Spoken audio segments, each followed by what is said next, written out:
नमस्कार, वंदे मातरम। मैं हूं श्यामगिरी। आप देख रहे हैं हमारा चैनल मुद्दा भारत का।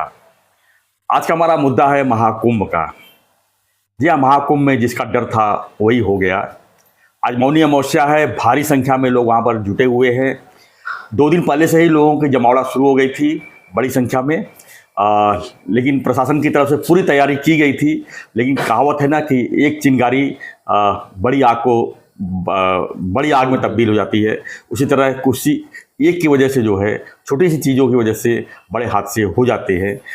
खैर, वहाँ पर शासन प्रशासन पूरी तरह से तैनात है, पूरी ताकत के साथ खड़ी है। केंद्र सरकार और राज्य सरकार पूरी तरह से मुस्तैदी साथ लोगों की सेवा में लगे हुए हैं। लेकिन जो होना था तो होना ही है। लेकिन सवाल यहाँ पर कई पैदा होते हैं कि इतनी बड़ी संख्या में लोग तो जमा हो गए हैं, लेकिन वहाँ पर सुविधा तो है, लेकिन हर एक की सुविधा तो नहीं हो सकती है।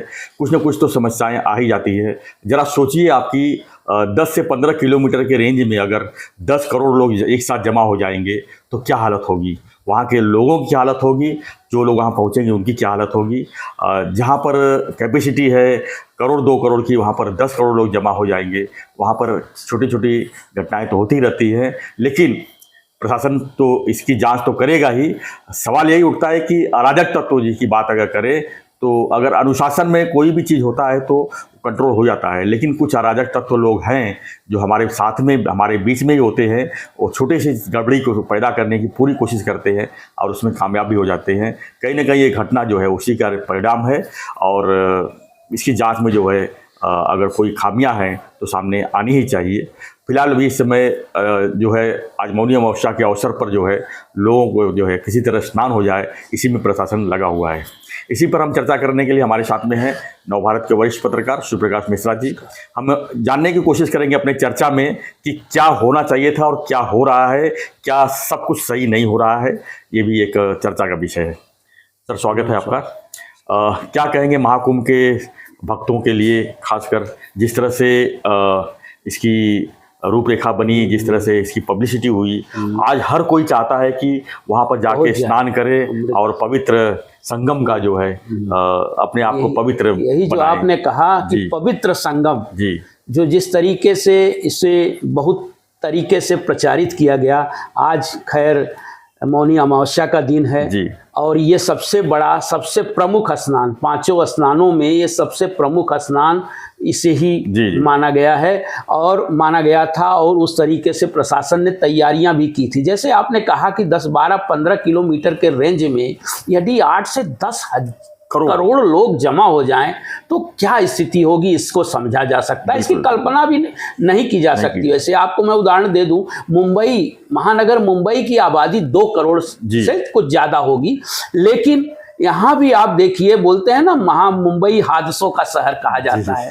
तो 2 करोड़ लोग जहाँ रहते हैं वहाँ भी इतने बड़े पैमाने पर हादसे होते रहते हैं। चाहे रोड एक्सीडेंट समझ लीजिए, इवन आप देखिए लोकल ट्रेनें इतनी खचाखच भरी हुई चलती हैं। मुंबई की लोकल ट्रेनें 8 से 10 लोग मतलब कि मौत पटरियों पर हो जाती है। रोजाना, ये रोजाना की संख्या, अधिकृत संख्या है कि रेल पटरियों पर 8 से 10 मौतें क्रॉस करते समय या ट्रेनों से गिरकर, जो लोकल ट्रेनों से गिरकर मौत। तो आप सोच सकते हैं कि जहां 8 से 10 करोड़ के लोग जो है सारे देश से, और अनजान लोग, सबसे बड़ी चीज, उनको कोई इस तरह की सबकी जानकारी नहीं, कुछ पता नहीं है कि क्या स्थिति में हम जा रहे हैं, कहाँ हमें घुमाया जा रहा है। और प्रशासन के लोग भी लगे हुए हैं, इसमें कोई संदेह नहीं, लगे हुए हैं। उनकी अच्छी खासी ट्रेनिंग हुई होगी, लेकिन वहाँ के लोगों को खुद पता नहीं, बहुत सारे पुलिस वालों को खुद पता नहीं कि किसको कहाँ से किस तरह घुमाना है।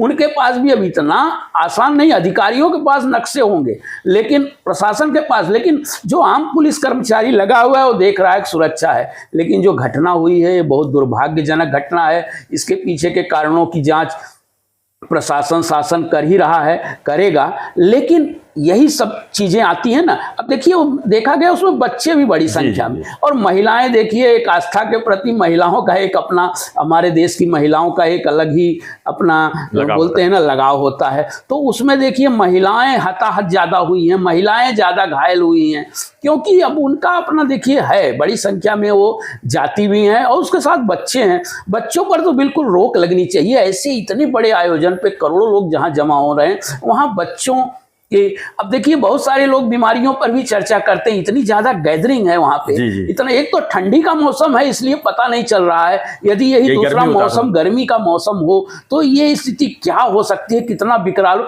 खैर प्रकृति ने इस तरह से बनाया है, इस तरीके से बना हुआ है, उस पर तो अलग अलग तरीके से चर्चा की जा सकती है, लेकिन मेरा जहां तक मानना है कि बहुत ज्यादा दबाव, और सबसे बड़ी चीज संगम, सब संगम पर ही जाकर एक ही तरफ जाकर मतलब अमृतपान या जो बोलते हैं स्नान करना चाहते हैं। तो हाँ, ऐसे नहीं 30-40 घाट 50 घाट बनाए हुए हैं। वीआईपीओ को लेकर भी तरह तरह की चर्चा चल रही है कि वीआईपीओ को विशेष तवज्जो दी जा रही है। इतना होने के बावजूद भी, जबकि शासन का आदेश है कि वीआईपी मूवमेंट कम से कम मतलब, लेकिन फिर भी आप इतनी तरीके से विस्तारित उसको कर दिए, इतना प्रचारित कर दिए हैं, सोशल मीडिया से लेकर, अखबारों से लेकर, इलेक्ट्रॉनिक मीडिया से लेकर, कि हर वीआईपी से लेकर मतलब आम आदमी से लेकर खास आदमी तक वहां जाना चाहता है और विशेष पर्व का हिस्सा बनना चाहता है। ये नहीं कि 45 दिनों का वो मेला है।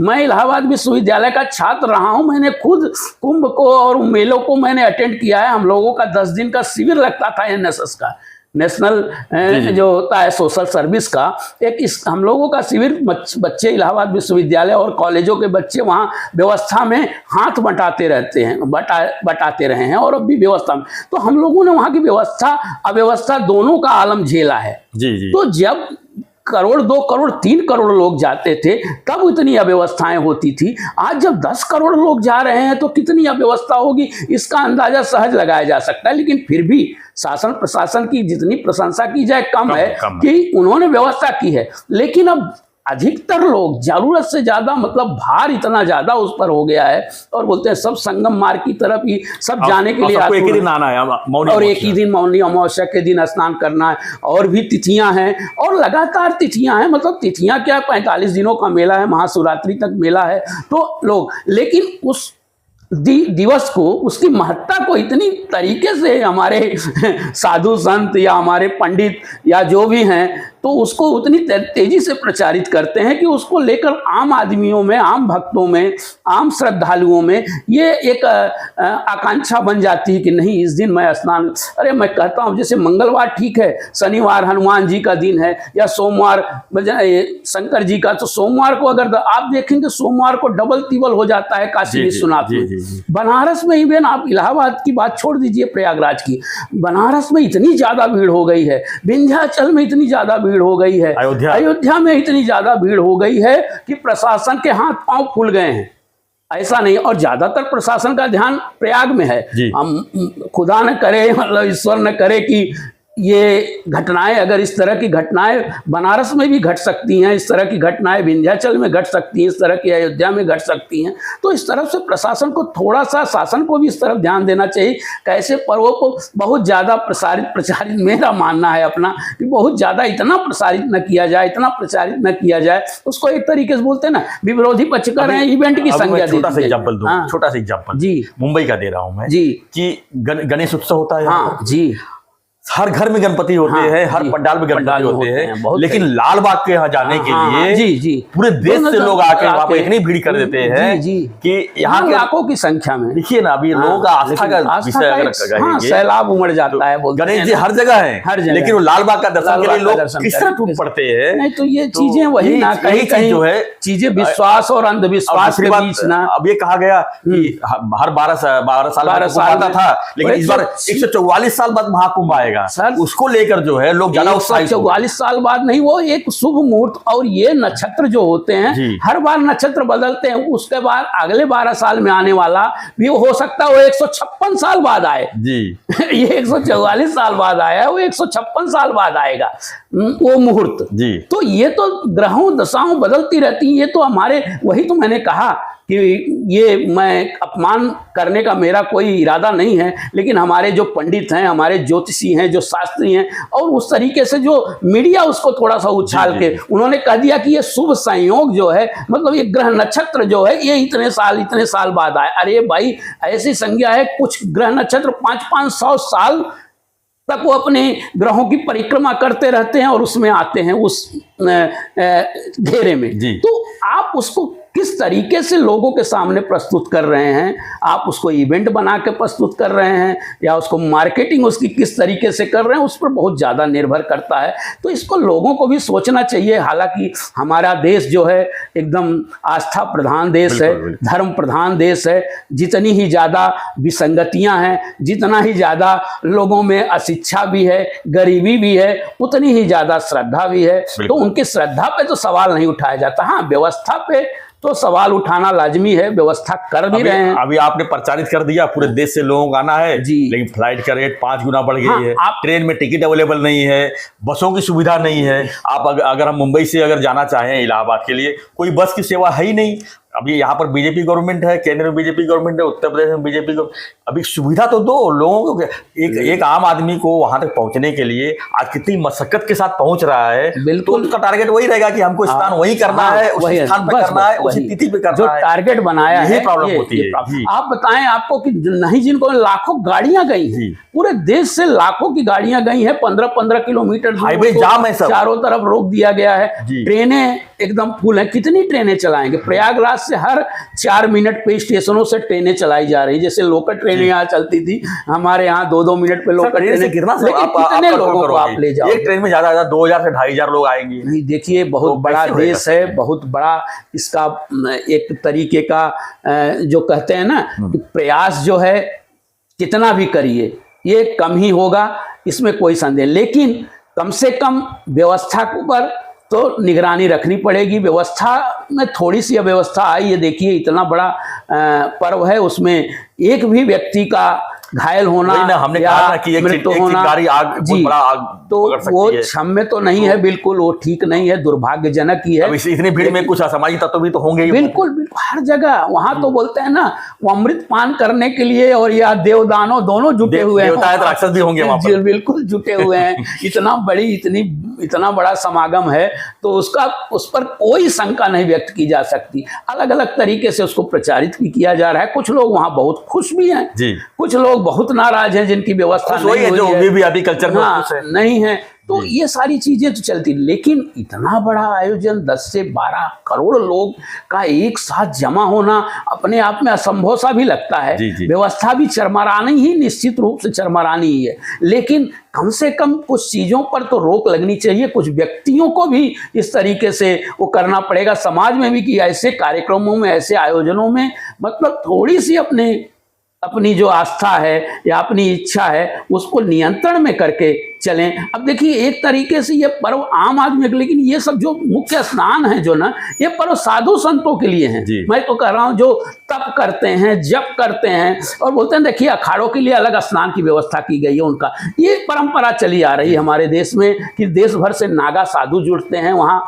देश भर से लोग जुड़ते हैं। तो लोग अनपेक्षित रूप से, मैं बोल रहा हूं ना, आस्था तो है, लेकिन इसमें बहुत सारे लोग पर्यटन की दृष्टि से भी लाखों लोग गए हैं। हम तो कहेंगे करोड़ों लोग, कि जिनको कभी नहीं गए वो भी वहां जा रहे हैं, वो देख रहे हैं, वो अपने तरीके से जा रहे हैं। तो इन चीजों पर ये ना आस्था है तो विश्वास, आप रोक भी नहीं लगा सकते। जाने के लिए लोगों को व्यवस्था भी नहीं, व्यवस्था कैसे करेंगे आप सर? व्यवस्था चरमरा जाएगी। 10 करोड़ लोग, जैसे आपने कहा कि 12-14 किलोमीटर के रेंज में 10 करोड़ लोगों का जमा होना, अपने आप में व्यवस्था, सारी व्यवस्था ध्वस्त हो सकती है। लेकिन इतना भी कहेंगे कि सारी भाई जनता है, प्रशासन है, शासन है, लगा हुआ है और वो व्यवस्था कर भी रहे हैं, लेकिन ये इतनी व्यवस्था हो भी नहीं सकती। उनको अपनी व्यवस्था करते हैं कि भाई इतने लोग आएंगे, इतना नहाएंगे, ऐसे निकलेंगे, ये अलग निकलेंगे, लेकिन इन मौके पे जो है ना, सारी व्यवस्था धरी की धरी रह जाती है। इतना पिछले कुंभ में आपने देखा होगा, इलाहाबाद पे ही स्टेशन पे ही भगदड़ मच गई। स्टेशनों का इतना बुरा हाल है वहां, मैं देख रहा हूँ टीवी के माध्यम से, और लोगों की जो सूचनाएं आ रही हैं हमारे सब पर, वहां भी बहुत बुरा हाल है, बहुत बुरा हाल है सर। एक स्टेशन की कैपेसिटी 10 से 15 हजार है, वहां पर लाखों लोग पहुंच रहे हैं, तो सीधी बात है। जी, आप सोचिए, तो ये सारी चीजें कि निर्विघ्न संपन्न हो जाए। में जुटने के बाद वहां पर शौचालय की कितनी अभाव होगी, लोगों को शौचालय, जी बिल्कुल, जहाँ 10-10, 12-12 घंटा लोग लग रहा है ना, तो शौचालय की व्यवस्था, शौचालय है और बाकी चीजें हैं, बाकी नित्य क्रिया का तो जो आपने कहा, बिल्कुल हर तरीके से अव्यवस्था का आलम बन सकता है, लेकिन उस तरीके से दिखाई नहीं दे रहा है। ये बहुत अच्छी बात है। घटना भी जो हुई वो दुर्भाग्यजनक है। अब आगे ऐसी घटना न घटे, इसको लेकर हम ईश्वर से प्रार्थना कर सकते हैं और सभी को स्वस्थ हो जाएं जो घायल हुए हैं, यही हम कामना करते हैं। और शासन प्रशासन तो अपना काम करेगा, लेकिन ये भी है कि आने वाले दिनों में भी अभी मेला है, हम लोगों के माध्यम से अपील होनी चाहिए कि भाई मेले में लगातार उस तिथियों को ही मत जाएं। लगातार जब मेला है, लगातार एक आयोजन है, 45 दिनों का आयोजन है, अगले 26 फरवरी तक ये आयोजन चलेगा। अभी देखिए 27-28 दिन है, तो इस दिन अलग अलग दिनों में लोग जाएं या सब दिनों में जाएं, तो इसके व्यवस्था थोड़ी बनाने में सरकार को, प्रशासन को, शासन को एक सुविधा होगी। धन्यवाद मिश्रा जी। तो हमारा चर्चा यही था कि आखिर में कुंभ में जो नहीं होना था वही हो गया। खैर अभी इतनी संख्या में लोग जमा होंगे तो कुछ अराजक तत्व होते हैं, कुछ ना कुछ नुकसान करने की कोशिश करते हैं या कुछ गलतियों की वजह से हुई होगी, लेकिन हमारा फर्ज यही बनता है कि हम जो है वहाँ पर जो अनुशासन जो है उसका पालन करें और जो हमारा जो वहाँ पर संगम का जो पवित्र स्नान है उसको जो है टारगेट न बनाए। जहाँ भी मौका मिले वहाँ पर स्नान करके जो है अपने गंतव्य तक पहुँचने की पूरी कोशिश करें, क्योंकि परेशानी तभी खड़ा होती है जब हम उसका किसी चीज़ का हम उल्लंघन करते हैं। खैर जो भी है हम घायल लोगों के स्वस्थ होने की कामना करते हैं और ऐसी घटनाएं न हो, हम आगे के लिए हम जो है ईश्वर से प्रार्थना करते हैं। तो आपकी भी कुछ प्रतिक्रिया होगी फ्रेंड्स, तो हमें कमेंट बॉक्स में जरूर लिखिए और बने रहिए हमारे साथ, देखते रहिए हमारा चैनल मुद्दा भारत का। चैनल को रिक्वेस्ट है सब्सक्राइब करें, लाइक कीजिए, शेयर कीजिए। धन्यवाद। जय हिंद।